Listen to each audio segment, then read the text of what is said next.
Namimiss niyo ba yung pandesal? Yung gawang Pinas, malambot, at kahit ilang araw na ay di agad tumitigas? Wow! Mahilig rin ba kayo sa iba't ibang klase ng tinapay?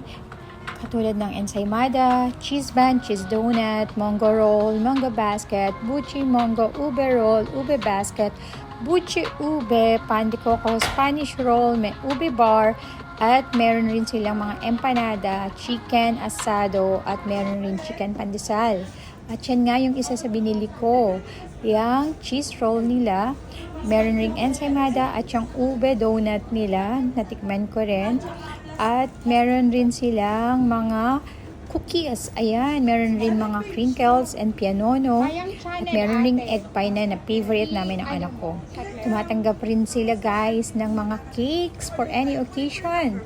At dito lang yan sa Alrigan Station, Exit 5. So ayan, meron rin silang restaurant and refreshment. So ayan, ang saya nila. Si ate yung may-ari. O diba? Bait niya. So yun, sana guys, puntahan nyo rin. Yan, pasyalan nyo at talagang di kayo mapapahiya sa kanilang mga tinapay. Yan lang.